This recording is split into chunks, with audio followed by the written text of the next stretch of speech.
This podcast is brought to you in part by Coke, Buffalo Wild Wings, Southern Immediate Care, Guaranteed Labels, Central State Bank, Sunrise Docks, Banker's Bounty, Dr. Thomas Dudney, and the Green Monster Fishing Light. Now, back to Bubba on the Lake.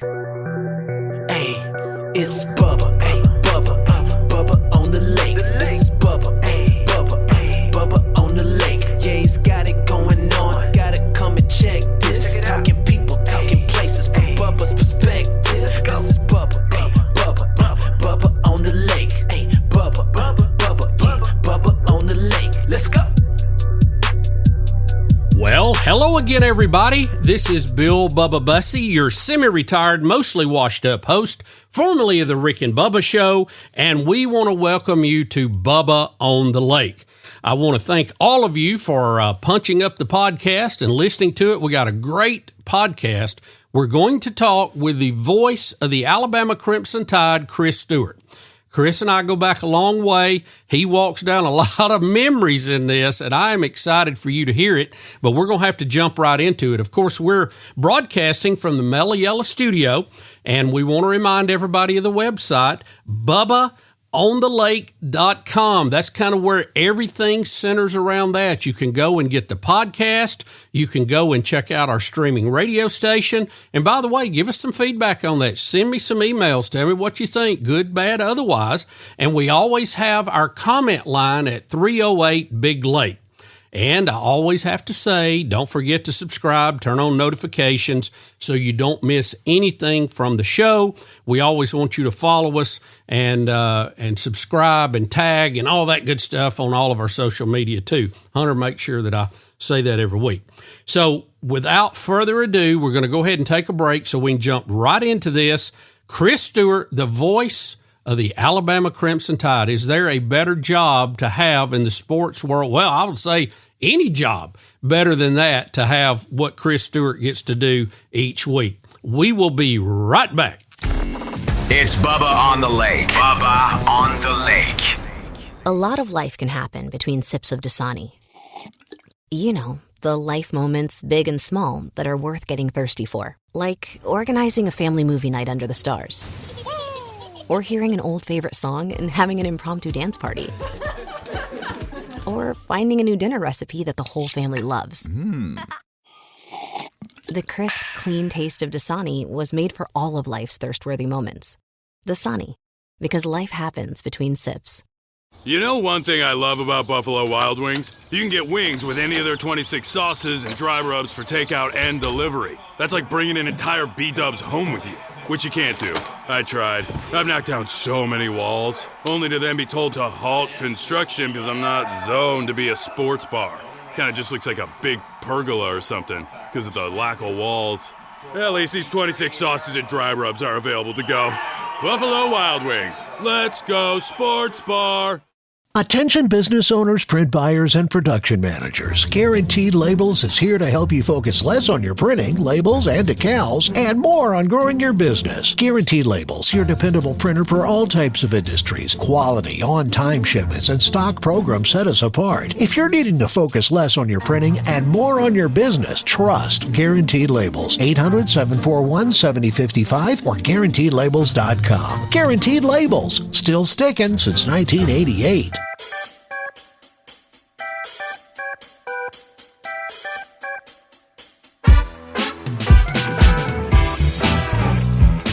We need more taters. Oh, hey, this is Coach Chris Heron with Classic Country Mornings on Classic Country 90.9, and you're listening to Bubba on the Lake. The baked ones. We need more of the baked potatoes.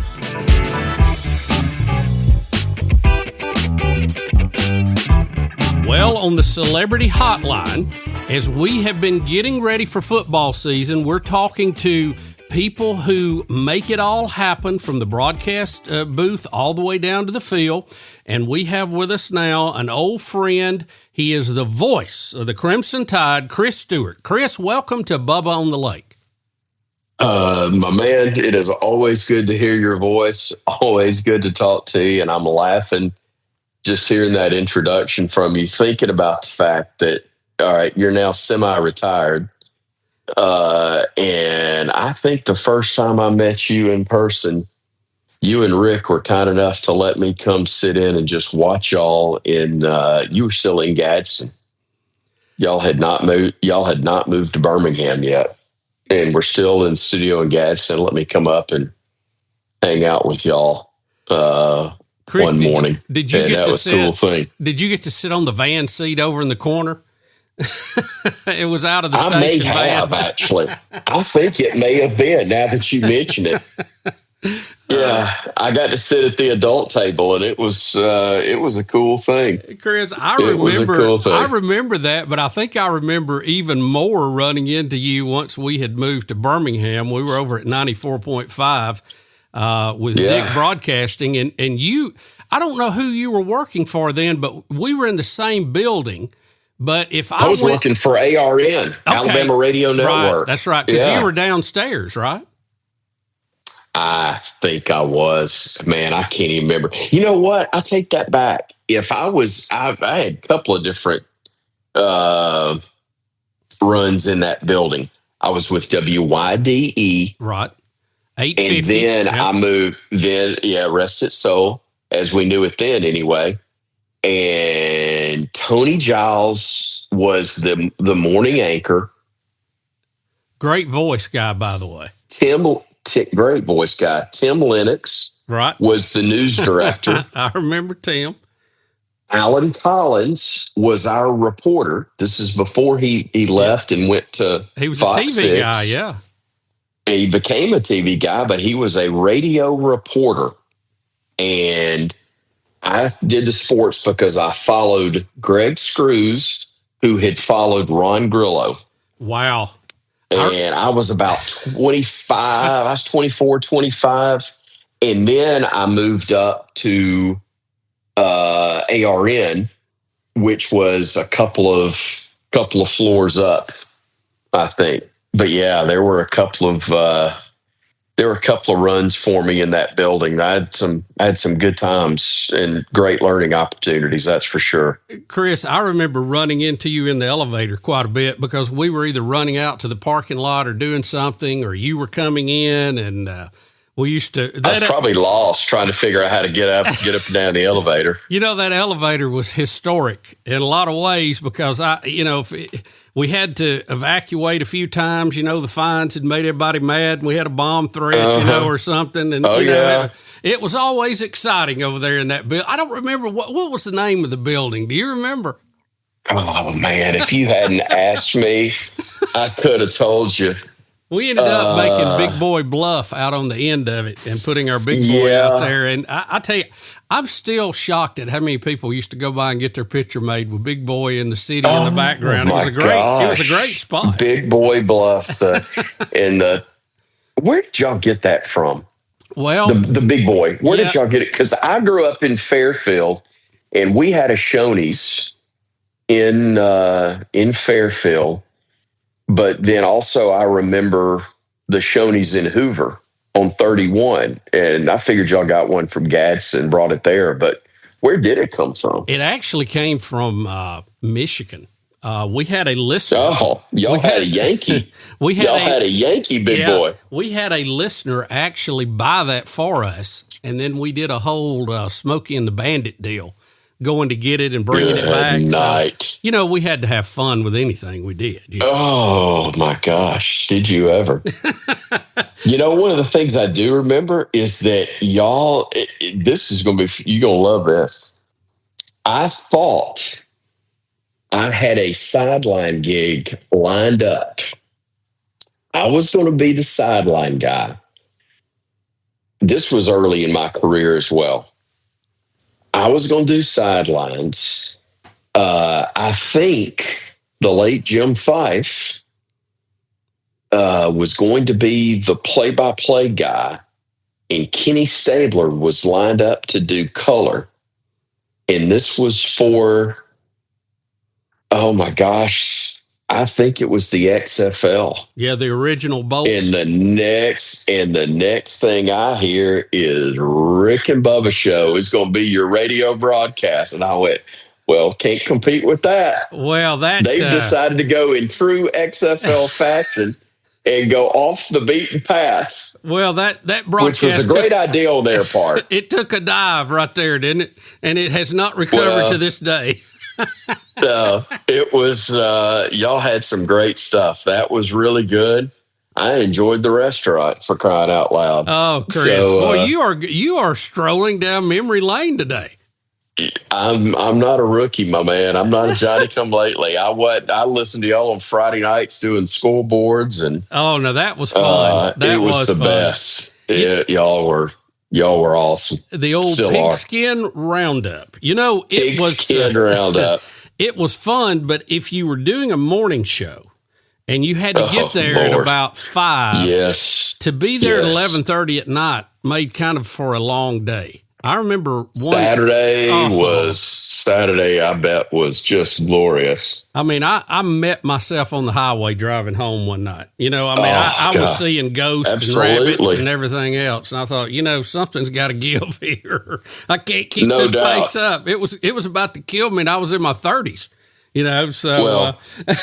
I have come back from Tuscaloosa many a night to Birmingham and gone, I do not remember the last 4 exits. So here I am at 459. I just passed Mercedes. Have you done this? Thank you, Jesus. I know when you're driving, it sounds like you've done this too, where you got a long drive ahead of you and you start out, and all of a sudden you just kind of realize I'm at my exit, and you don't remember any of the trip, and you're like, what was I doing? Was I asleep the whole time? You suddenly feel like you are Clark W. Griswold, and you have pulled into the hotel after running over the median and everything else. Yeah. We're here. I'm afraid I was under the log truck most of the way, Oh, Lord. Great point. Great point. Chris, you've always been a super nice guy, and you got the gig. I'm going to tell you, I know I was going to say 51%. That's not fair. 75% of the people in our state think you have the ultimate job, the absolute ultimate job. You are the voice of the Alabama Crimson Tide. You go to every game. You got one of the best seats in the house. You're around all these support staff people. And Tyler Watts, who was a great quarterback at Pelham, then went on to have a good career at Alabama. And man, what does that feel like when you got the nod for that? How did that feel? I started having what I go back to, and I tell this story a lot, Bubba's the fact that all the wins Alabama's had and all the victories that I heard in my childhood, teenage, and even adult years before I joined the network and was hearing the calls on the headset. The first one I remember is sitting in the back seat of my parents' car, listening to John Forney, Doug Layton, and Jerry Duncan broadcast the loss in Jackson to Mississippi State. Yeah, I remember that. That ended the 28-game win streak. Was that 6-3 or something like that? It was 6-3. Yeah. And it was I was devastated. I was a little boy. I was 10, but I cried like I was a newborn and just was sick. But I remember hearing John Forney call that, and then getting to know him and getting some great career advice from him, and having him listen to a tape of mine and encourage me was, and literally hearing him say the words, I think you got a chance to be really good at this one day. And then to ultimately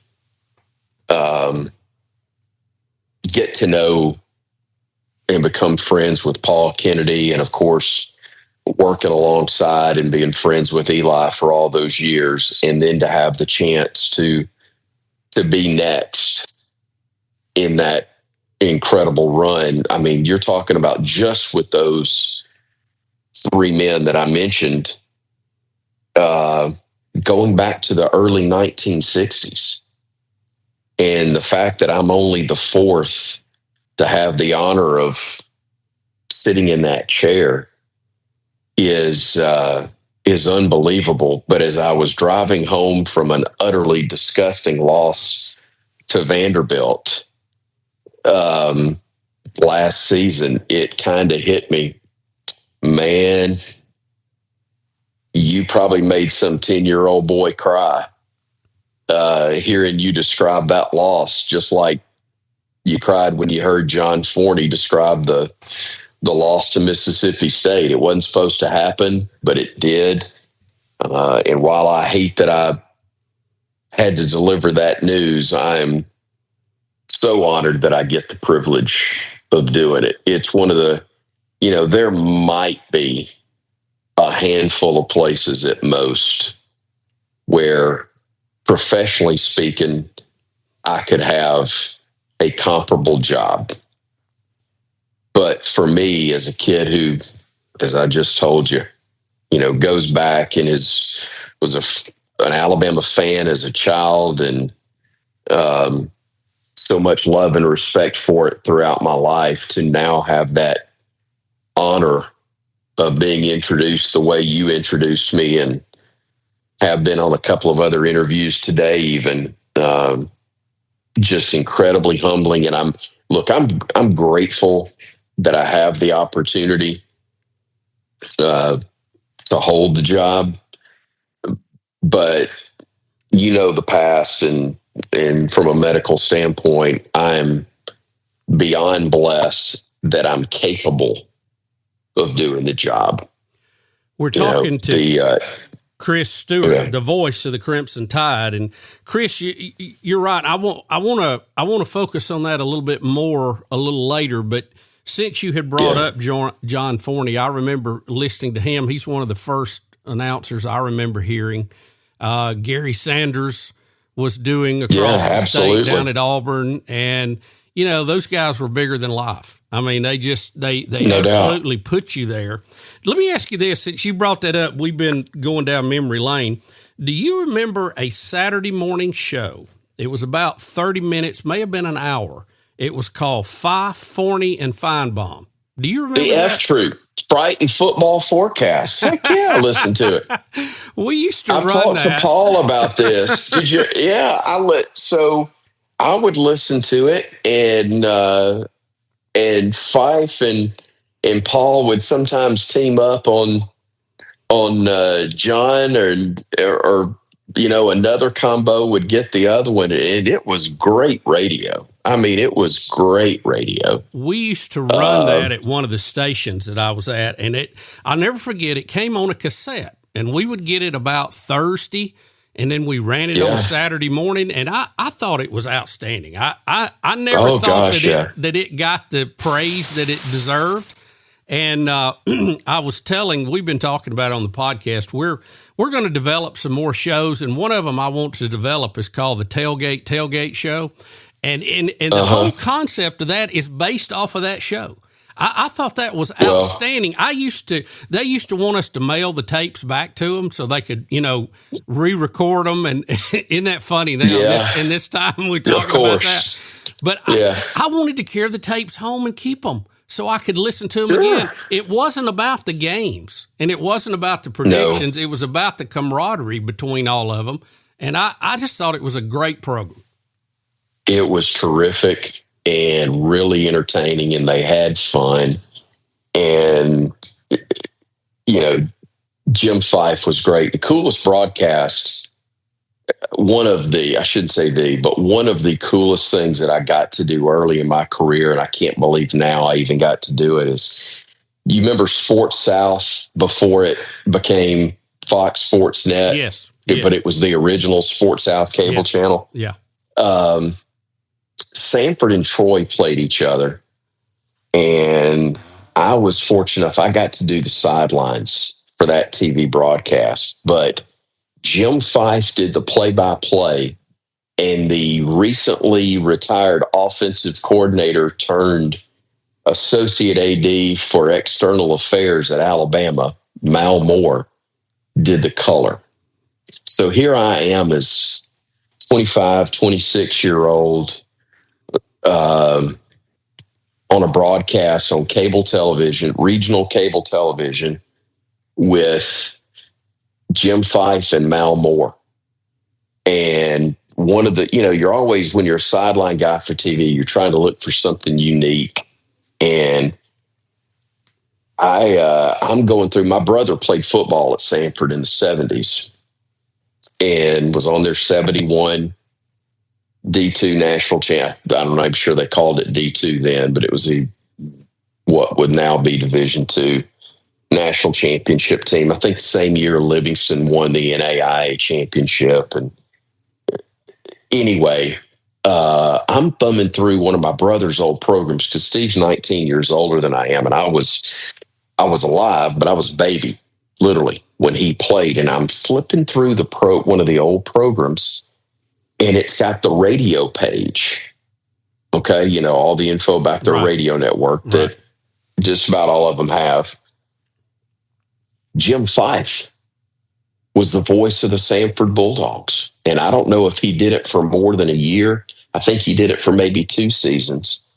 But he called the games when my brother played. And it's got a great picture of it because it's a young Jim Fife, and it's a 1973 Jim Fife. And you remember what the styles were. You've seen the pictures and big everything. Big old fat ties. Oh, like a bill. Fat ties, 6 different patterns between the ties and the shirt, and the long hair. So fourth quarter, they throw it down to it's Fruce McCree, a guy you know well, I think, from Cross Creek television productions back in the day. Spruce was producing it. I showed him. He said, "Oh, we're using that." So sure enough, they do a hit down to me on the sidelines. And I said, I worked in, former voice of the Sanford Bulldogs is actually the guy on our call tonight. And I said, going through an old program, and I find this. And I said, I'm just curious, how much did you pay for that haircut in 1973, Jim? and they zoom in and then transition to it. And Jim never seen the picture before. He couldn't believe I found it, didn't know where I got it. And Coach Moore laughed about it on the air. And man, it was just so cool. And I was so fortunate that I got to, get to do a regional TV game with those two guys. And it's at a stadium that my earliest memories as a kid are going to. But then also, you mentioned Gary Sanders earlier. I worked at UAB. I was the first sideline guy UAB had when they went Division I in football. Watson Brown and Gene Bartow created the position for me. They were very kind and gracious and made me the sideline guy. So when they played at Auburn, the very first 1A game, I'm there as the sideline reporter, and Gary was the voice. And I got to do, when they would do a couple of TV games, I would move up to the booth and do the radio play-by-play, what Gary would slide over to do television. But I also did color with him on some of the home basketball games. I think ARN helped with did the distribution when UAB first built a network of multiple stations around the state. And part of that was I did the color on the home games. So, I mean, I'm so fortunate. I did games with Jim Fife, Gary Sanders, Eli. I got to know very well John Forney, Paul Kennedy, and those are just the play-by-play guys. And I'm just, I'm very, very fortunate that I had access in early stages of my career to guys who were so good and were all so kind to me. And it makes That's a very long way of saying it makes where I'm working now all the more special because it's home. It's home. Chris, do you sometimes think about that when you're driving to the stadium? The seat that you're in, the mic that you're going to have wrapped around your head? Yeah, no question. That first time that I guess it would be 3 years ago now when Eli was sick and I was filling in for him that year. As he had graciously done for me, along with Jim Dunaway and Roger Hoover, filling in for me when I couldn't work for either my stroke 7 years ago or 16 months later when I had the bypass and the infection and missed football season and half of basketball. When I walked in to fill in, I thought about John Forney. Obviously Eli, but John Forney and Paul as well. And just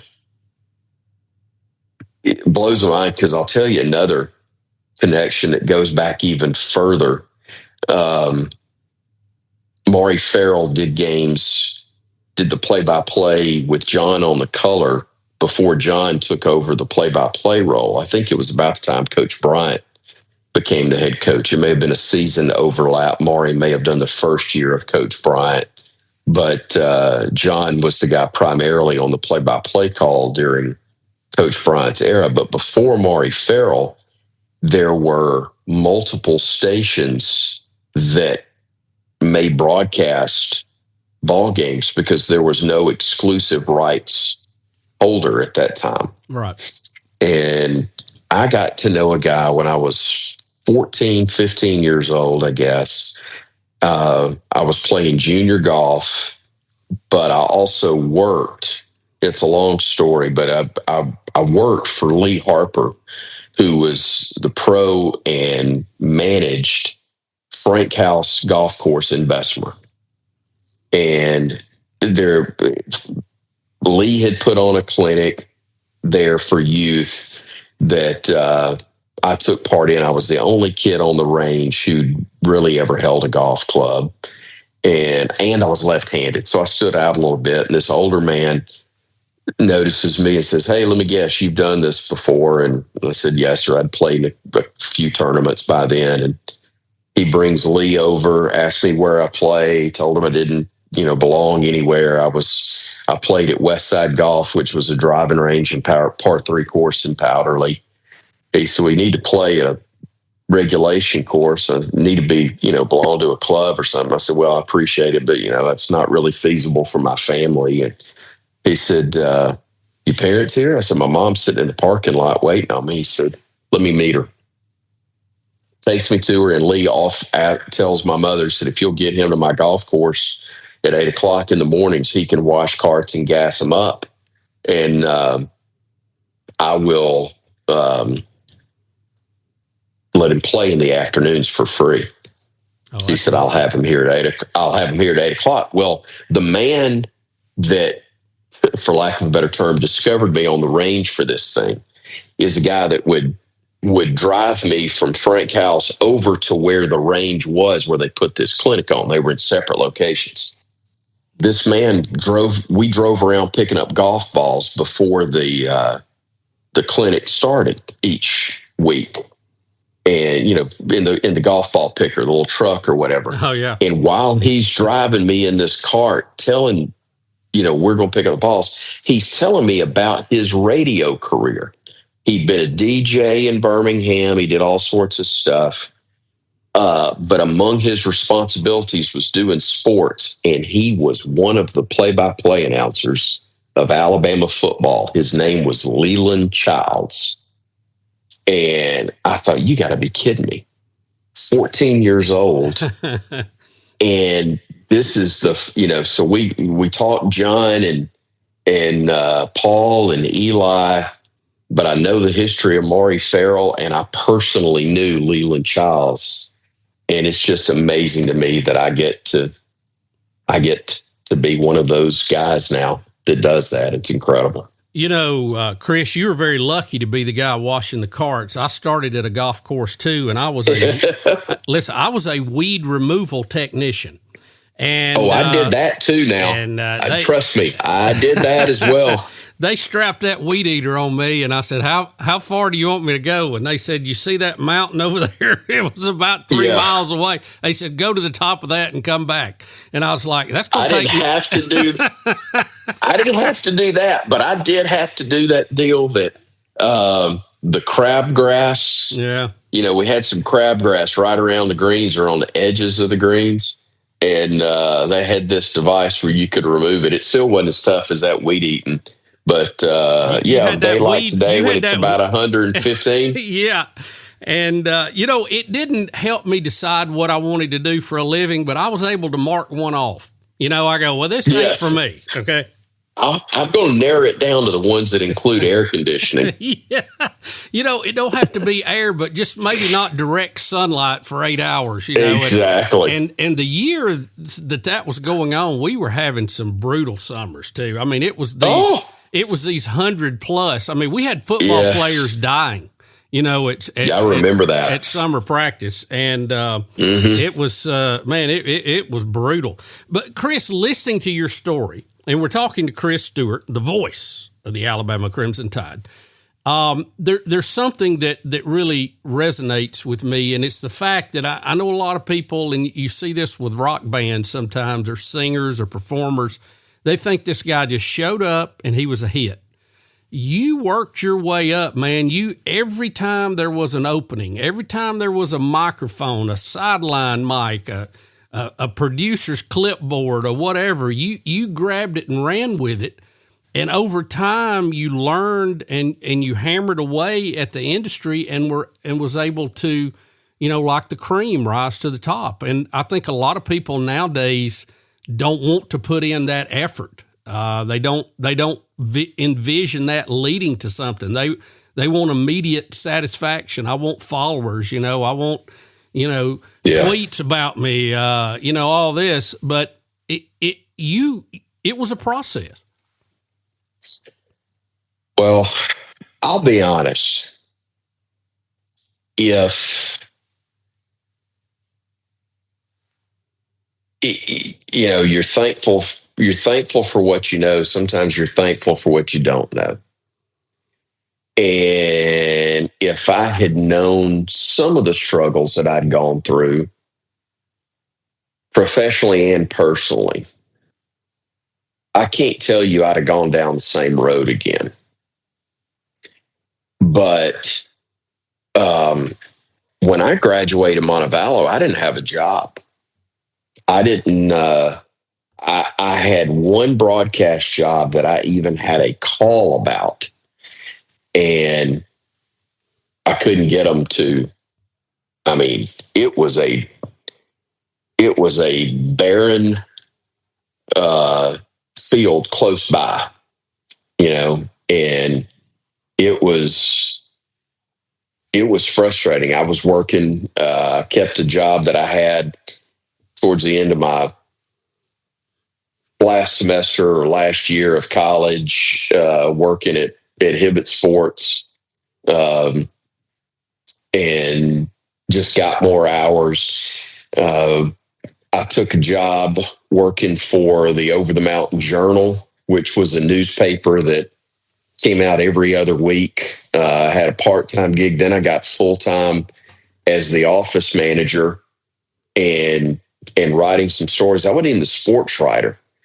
And the connection that got me with John Forney, it's really amazing how God will use different things. But the introduction to John Forney came with me not even writing about sports, but I was given the assignment of interviewing him for something that was tied to a Mardi Gras ball that we were doing a feature on him for. And at the end of the interview, I did something really unprofessional and asked him if I could send him a cassette tape of my play-by-play work to get a critique on it. And amazingly, not only was he gracious to do it, but a month later he called me back and gave me the encouragement. And, you know, I was doing high school football on cable for Don Early with the Alabama Cable Network, and my friend Philip Pritchard at Video Visions. Yeah, I know Philip real well. Yeah, I know you do. Great guy. Philip and I were classmates at Montevallo. We did some work together while we were in school, but then right out of school, I was working for the Journal, but I got Jimmy Lee at Buffalo Rock to be the title sponsor. I still don't know how I had the guts to call up Jimmy Lee. I'm sitting here at my house now looking at Bent Brook Golf Course, which was his vision, and grateful for it. He's still impacting my life today. But Jimmy said, yeah, I'll sponsor it. I think it's a great idea. And I covered all sports, and Philip I'd go and shoot it, bring it back to the studio, and Philip would do the post-production on it. And Don ran it, paid a small fee, and Don ran it on his cable channel. And then we were doing high school football games. Philip and I were. Then Don wound up hiring me to do his game of the week. That's what I did with Ron. Ron gets let go from Channel 6, and he's freed up, and I asked him to do the color with me, and it gave us some credibility with his name and reputation. And man, I thought I was doing ESPN games at that point. We were literally in a bread truck, tape delay. The production was a bread truck, and we're in the booth, and man, I thought I'd made it, and it was just awesome. And one thing leads to another, and Alabama Cable Network gets to do some replay broadcasts for Alabama, Auburn, UAB, Jack State, Troy. And I'm doing a lot of those and get in the mix with Bama, working with David Crane on baseball. 3 years later, they gave me the basketball job because I was doing Birmingham Southern as well. I mean, just dominoes you can point to left and right where one falls into the other for me. And I'm just, it's not the traditional path, that's for sure. And there were some lean times, tough times, and it ain't like I'm printing money now, but I'm grateful for where I am and to have truly one of the premier play-by-play broadcasting jobs in the nation. And just so thankful that I've been able to fulfill a childhood dream and do it in my backyard. Chris, you've had a lot of shirts hanging in your closet. I guess, was Montevallo the first place you did play-by-play? And you were the guy? I was a freshman. Yeah. I was a freshman at University of Montevallo, and Bill Duke gave me an opportunity. He was a professor. He's not with us anymore, but Dr. Duke, freshman year, do my first game, and we get through, and all the students did the production work, cameras, producing, directing, audio, all that stuff. And in Myrick Gym, we do that game, and I get through and come back to the gym, and he looks at me and folds his arms and grins at me, and he said, well, I think we found ourselves a play-by-play announcer. Oh, that felt great, and didn't it? I was terrible. Oh, it felt phenomenal. Now, I've watched it, and I'll tell you this. I watched it, probably the last time I watched it was about 15 years ago. And I promise you this, I'll never watch it again without alcohol being around. I'm not condoning it. I'm just saying I won't watch it again sober. It was a needed tool, right? Oh, it was horrific. But I'm so thankful for it. Some wonderful times. I loved Montevallo. It was wonderful for me. Was given so many opportunities there to just learn and figure it out on my own. And I'm not saying I didn't have some help, but nobody was teaching me how to do play-by-play. In a classroom setting, you learn to write, you learn how to make your voice hopefully a little better. You learn tools that help make you better. But in terms of, hey, this is how you call the game, I don't think there is a textbook. And Even if there is one, it's pretty presumptuous that that's going to be the blueprint to follow. I think you've got it or you don't. There are things you can learn along the way, but you can't teach me to be a rocket scientist. You can't teach me to be a doctor. There are things that people that can learn it, but I'm never going to be cut out to be one of those. And I think even though it's nowhere near as important as those first two I mentioned, you can't be taught to be a play-by-play guy. You can learn the mechanics and that sort of thing, but you kind of either have it or you don't. And God didn't give me height, looks, brains, money, but he's allowed me to run my mouth and say what I see in a pretty timely manner. And to me, hopefully in an entertaining way. And I think that's really what play-by-play is. We're talking to Chris Stewart, the voice of the Alabama Crimson Tide. Chris, going to take a quick break, come back, and we appreciate you being with us here at Bubba on the Lake. You're listening to Bubba. Whoa. Bubba on the Lake. When you need urgent care, Southern Immediate Care is here for you. Illness doesn't follow a 9-to-5 schedule, so we offer support 7 days a week at convenient locations throughout Birmingham and Northeast Alabama, dedicated to serving all ages from children to adults. Southern Immediate Care offers occupational medicine services, including DOT physicals and testing. At Southern Immediate Care, your health is our top priority. Visit southernimmediatecare.com or call 205-409-2794.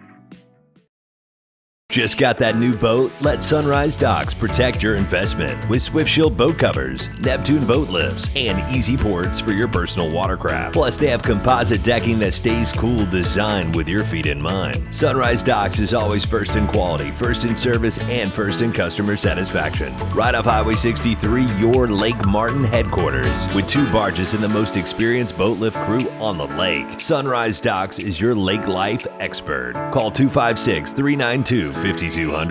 Another staff meeting, another push for cross-selling, another awkward silence. Then Banker Bounty happened. The first referral platform made just for banks. One app that empowers every employee, not just your top producers, to bring in business. No more spreadsheets, no more silos, just clarity, culture, and actual growth in real time. Banker Bounty fixes more than your referral program. It fixes your momentum. Go to bankerbounty.com, watch the video, book your free demo. Banker Bounty. Create, manage, and track referrals in real time.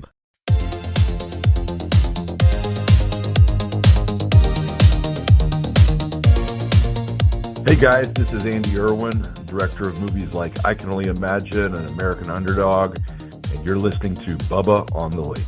Bubba lives on the lake, put tests rolling, make no mistake. On the Celebrity Hotline, we have Chris Stewart, the voice of the Alabama Crimson Tide, and we've been breaking down, if you would, for lack of a better term, his rise to that job. Chris, let me ask you this. How did you find your voice? We've talked about a lot of great announcers out there, okay? And they have different styles. Yeah. And there's other ones around the SEC that have unique styles. How did you become Chris Stewart and not a John Forney redone or a Jim Fife redone or whoever? How did you land on your voice? Does it just come natural, or do you make a point to be, this is my sweet spot, this is where I need to stay? Yeah, that's a really good question. And I know you talk to kids all the time that want to get into our industry, and I tell them all the time, be yourself. Don't try to. It is okay to find guys that you like and respect, and their aspects of their delivery or their style that you want to emulate. But don't try to be them, because there's already one of them, and you can't be that person as well as they've done it. So I think, for me, there were people that I really enjoyed listening to that kind of stoked the fire for me of wanting to do this. as an adult, I never cared to match the style. But, as a little boy, I used to pretend I was Coward Hosell because that's what I thought Howard Cosell's name was. He had quite a unique style, Chris. He talked up and down like that. Dandy Don is warming up. The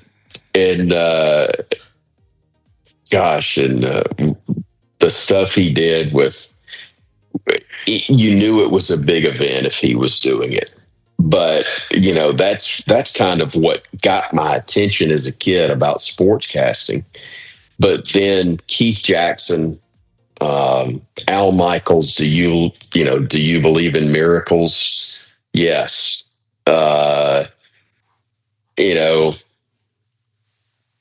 Keith was so good at just sounding like himself. In TV and radio, as you well know, are different mediums, but Keith could say, and I think Brad Nessler's great at this too, saying a lot without saying much. And radio, I have to just, as the play-by-play guy, I have to describe virtually everything, or you don't see it. I think you can talk too much on television at times. But a Dick Enberg with, oh my, you knew what a moment it was when you heard him, because I think he was just watching things and responding as a fan might, watching it at home. So there are a lot of guys that I could point to that influence me. But there's nobody that I ever tried to emulate. I tried to be me, good or bad, whatever that, everybody's got a preference. And the reality is you could play two different audio tapes of different broadcasters and people that have never heard them. You put 10 people, listen, probably 5 are going to like one and 5 are going to like the other, or 6 and 4, but it's going to be pretty close. It's just personal preference. One's not necessarily wrong and one's not right. It's just, what do you like? I mean, Bill, you and Rick forever went against the norms and were incredibly popular. But so was Paul Harvey. And he was the traditional, broadcaster. You guys, to me, were this generation's TC and John Ed. That's what I grew up listening to. Yeah. That's what I grew up listening to, was TC and John Ed.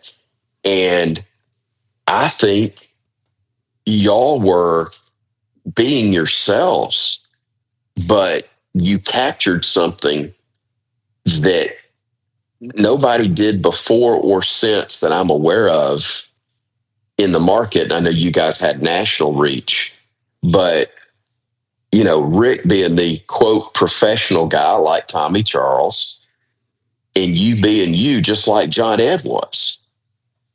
And people can relate to that. But as well as I do, there's a lot of people that wouldn't listen to y'all because they prefer the traditional sound. And that's okay. That's why you got different formats, different stations. Andy Burcham and I can call the same game, but it depends on whether you're Alabama Auburn fan as to whether or not you think one or the other's better. And it doesn't have anything to do with our broadcasting. That's just the reality of it. Chris, people are going to have different opinions regardless. I've got to tell you, I don't get to hear every one of your games, obviously, because we're working during some of them, but I do. I do enjoy catching you when I can, and one of my favorite moments from last year, I guess it was last year, the Georgia game where Alabama got the big lead, and you sounded like a kid in the candy shop, and I was laughing driving up the road listening to you because you were having so much fun. Now the game ended up getting very close toward the end. But at the beginning, close. Yeah, at the beginning of the game, it was like some kind of freakish blowout. I mean, Alabama could do no wrong. Georgia could do no right. 30-0, 28-0. And you couldn't believe it. I mean, you could tell in your voice, you were seeing something that you just never imagined was going to happen, and you were enjoying it. And I was laughing, enjoying listening to you have fun doing it because I thought, man, it doesn't get any better than this. No, it doesn't, and I appreciate it. Look, here's the thing. My number one responsibility is to tell the listeners score, time, down, and distance. That's the number one responsibility. I'm supposed to tell you what's happening with the game, first and foremost. Hopefully, I'm going to do it in an entertaining way. But also, I'm going to be myself and I'm going to try to have a good time. I'm not there to try to make it a comedy show, but you know me. That's kind of my personality, just like it's yours. You like to laugh. You like to make people laugh. You like to have a good time. And I think Bama fans can relate to me. I think they know pretty quick. They've known it for years. I care about the outcome just like they do. I was an Alabama fan long before I was an Alabama broadcaster. And I've never been told that I have to be happy or excited when things aren't going well, or that I can't be excited when they are. So I'm not doing my job if I'm not informing you what's going on. But I think I do wear my heart on my sleeve as I'm doing it.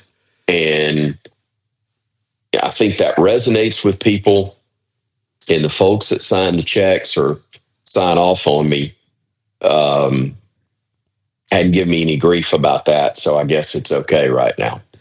Chris, talk a little bit about the nuts and bolts of doing a game. You have Tyler Watts there doing your color, and you guys have to operate. It's almost like Dancing with the Stars. I mean, you got to do the steps. You got to move together in that.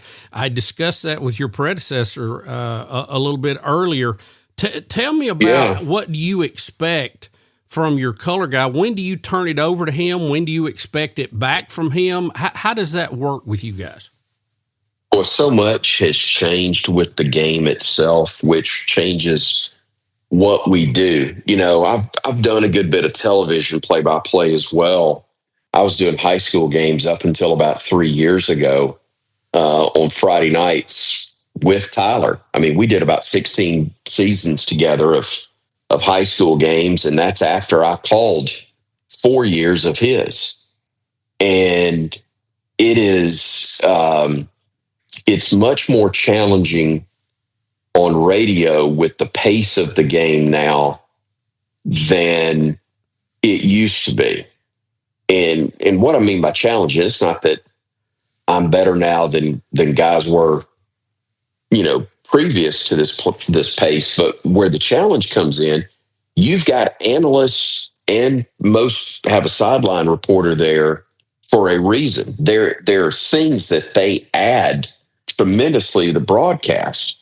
Well, back in the day when it was John or Paul, then Eli, and it's Doug Layton in the booth, Jerry Duncan on the field, or whoever it happened to be, you know, the play is run, whistle blows, they go back to the huddle, and there's time to turn it over to the color guy to talk about what just happened and probably throw it down to the color guy to get a thought. Now you're back up to the play-by-play guy who sets the formation. and calls the next play. Well, man, there ain't no huddle anymore. Very few teams do that. So it's quick, and then it's bam, right back to the line of scrimmage. And it's not that what the color analysts or sideline guys are telling you isn't important or it's less important. But the reality is, for radio, if the play-by-play guy is not telling you score time, down, distance, and formation, there's no context for what the color guy or sideline guys are telling you. I don't know if that makes any sense or not, but it's just how different things are, and the pace of the game makes it far more challenging to tell the info that needs to be told. And I do my very best to shut up so the color guys can, I'm drawing the picture and they're coloring it in. It is a good title, isn't it, Color Man? It is. The color analyst is that's literally what they're doing. And not only have I been really fortunate to have, Brian Passing for 22 years in basketball, and Tyler and John Parker that I worked with on Bama football broadcasts. But in addition to them being knowledgeable and being able to say what they see, for them to love, because not only is it their school, whatever, those guys wore the uniform and they're living and dying with every play as well. And it's easy to get emotional and to, to cheer out loud as your color guy or react out loud to a play. And the fact that Tom Stipe is so great on the trigger as our producer, but also that those guys show restraint to not scream out in the middle of me doing play-by-play. There are guys, we see highlights all the time where that occurs, or hear highlights where it happens even in radio. And I think it's awful because it's the equivalent of you trying to watch a game on TV and somebody jumps in front of the screen during the most important part of the play. It's a distraction. It blocks your view. When I'm doing the play-by-play on radio and I'm telling you what's going on with the play, when somebody screams doing the color or talks over you, yells over you, whatever, it's distracting, and you can't clearly, as the listener, hear what's actually going on. It's like stepping on your partner's foot when you're dancing. It's all of those things. It actually is. So is it the end of the world? No. And do people, have fun with it? Sure. And that goes back to the personal preference part. But I'm just saying, professionally, I'm really fortunate that, I can't tell you, Brian celebrated stuff and beat me to death while I'm doing the play-by-play, celebrating, but not make a sound. Not make a sound verbally.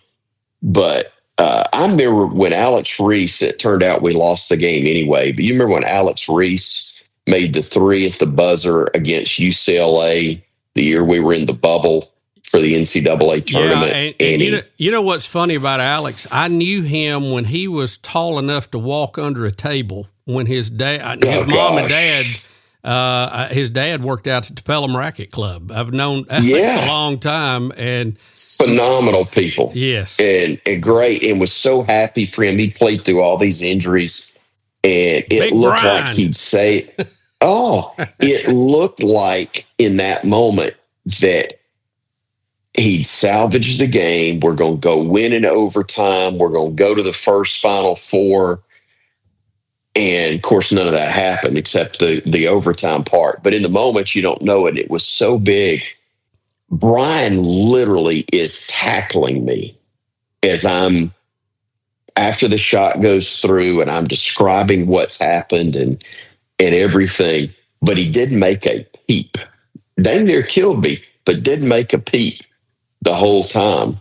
And those are really cool moments and special that guys understand, kind of how it has to all unfold in order for us to tell the story. We're excited, we're celebrating with the listener, but we got to relay the message first, or they don't know why we're celebrating. It's like we're not letting them in on the secret if we don't share exactly and clearly what's happening.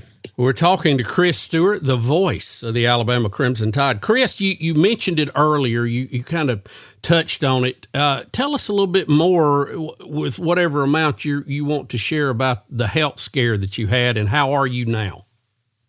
Oh man, I'm incredibly fortunate. I'll give you the elevator speech so as not to bore everybody. But 7 years ago, April, I had a stroke in my sleep.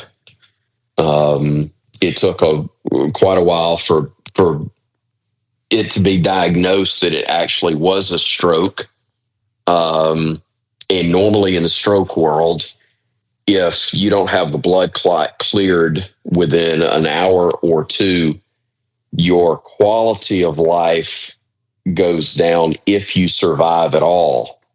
And based on when mine happened in my sleep, which is very rare in some other circumstances, it was anywhere from 8 until 12 hours before the stroke. Before the clots were cleared. And amazingly, the only ill effect I had from that was blurred vision because my left eye muscle drooped. And so I had to see clearly, I had to wear either a patch over my left eye if I was wearing contacts, or Scotch tape over the lens so that I would just see out of the right eye, and it would function for me. That was the only issue 11 months after the stroke. 5 months later, so 16 months from the stroke, in a social setting, Jay Sharma, who was the physician that saved my life on the operating table when I had my stroke, I'm with him, again, a social situation. He tells me I look great, asks me how I'm feeling, and I tell him that outside of a little tingling or tightness in my arm, I'm feeling fantastic. He said, "What do you mean? Where?" And I showed him in my left arm where I was experiencing just on rare occasion some tingling, a tight feeling. He said, "Chris, that's your heart. We got to get you in." Arteriogram revealed that I had 95% blockage in the Widowmaker. Wow. I would have had a massive heart attack and likely died if he hadn't, in that setting, told me, "You need to get checked out." And good, and you I spoke hadn't up done it about as it quickly as I did. Yeah, you're right. You're right. So beyond blessed, the surgery was a success. Had it on a Monday. Went home on a Friday. Felt really good. So much so that I went to church on Sunday, Monday, Tuesday, Wednesday. Home, felt good. Had visitors come over. The last visitor leaves my house 7:00 on a Wednesday night. Shuts the door behind him. I have no memory from that moment until a month later. I developed pneumonia, MRSA, sepsis, rhabdomyolysis. All my organs shut down. I was placed in a coma for 2 weeks to allow my body to try and rest. They could not get things figured out. Finally, I came out of the coma. Even though I was down to 115 pounds and didn't have the ability to walk or even raise my arm, I slowly, gradually got stronger. 2.5 months total at Brookwood, followed by 3 weeks at Spain Rehab. I walked into my home the day before Thanksgiving. This was all in 2019. I guess I had the surgery first week of August 2019, and then walked into my home with assistance, but walked in on my own power the day before Thanksgiving, and then did my first basketball game January 4th of 2020. So about 6 weeks after I'd gotten out of the hospital, and was back at work when COVID struck and changed everybody's lives. And since that time, I've gotten better. I've gotten stronger, and weighing 115 pounds is not an issue. Weighing 185 when you're short as I am is. So I'm doing too good these days. I'm trying to get some of it off, but incredibly blessed, incredibly fortunate to be alive, but even more so that, or just as much so, that I'm able to work at a job where I can take care of my family, and something that has been as enjoyable for me as this career has been. Chris Stewart, the voice of the Alabama Crimson Tide. Chris, well, this has been a great visit. I've got like a page of questions, and I didn't get a quarter of the way down, but it's been a great visit and a walk down memory lane, and I think it'll be inspiring and inspirational for a lot of folks that may not know all of that background about you. But I really appreciate you taking time to talk to us, and I'm gonna take you up on being a guest picker on the Tailgate show later this year. You tell me when, and I won't be as good as Leonard's Loser, but I'll have fun. Well, we'll try not to damage your career too much. That's Look, the goal. If it ain't been destroyed by now, brother, you ain't going to have anything to do with it. Chris Stewart has been our guest, the voice of the Alabama Crimson Tide. Chris, thank you so much, man. It's good to talk to you again, and we got to get together and break bread sometime. We'll do it. You just tell me when. Appreciate you. Thank you, sir, so much, and we'll be right back.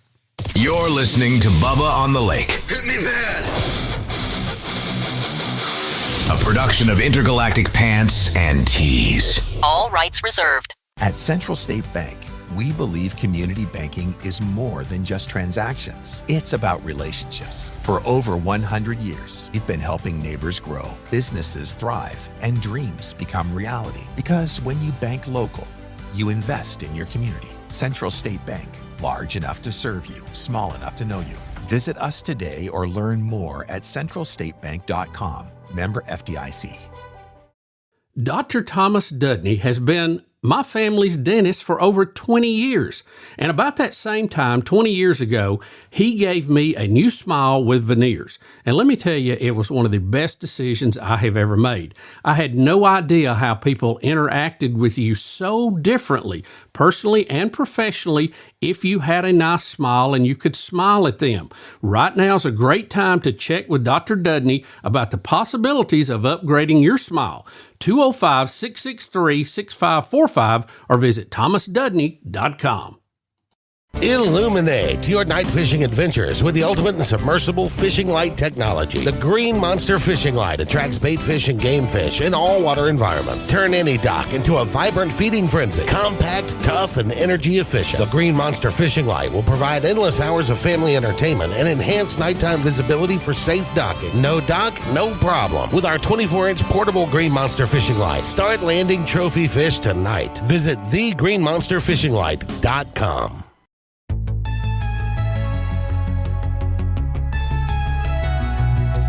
Bubba on the lake with the neon glow. Well, that is about going to do it. We're running a little over schedule, but it was well worth it to visit with our old friend Chris Stewart. And of course, you can catch Chris wherever you catch Crimson Tide Sports. He's done a great job. Very proud of Chris, and he has been very successful. Enjoyed that visit. You know, we are a little behind on our visits, and it was great to catch up, very insightful, and I hope you enjoyed it as much as I did. Folks, thank you for being part of the podcast, and remember, we need you to always subscribe, check, follow, all of that stuff they want you to do now so that the program is successful. Thank you all for being a part of it, and remember, being on the lake is not necessarily a location, but a state of mind. Love you. Take care. It's Bubba on the Lake. Bubba on the Lake. A lot of life can happen between sips of Dasani. You know, the life moments, big and small, that are worth getting thirsty for. Like organizing a family movie night under the stars. Or hearing an old favorite song and having an impromptu dance party. Or finding a new dinner recipe that the whole family loves. The crisp, clean taste of Dasani was made for all of life's thirst-worthy moments. Dasani, because life happens between sips. This podcast is brought to you in part by Coke, Buffalo Wild Wings, Southern Immediate Care, Guaranteed Labels, Central State Bank, Sunrise Docks, Banker's Bounty, Dr. Thomas Dudney, and the Green Monster Fishing Light.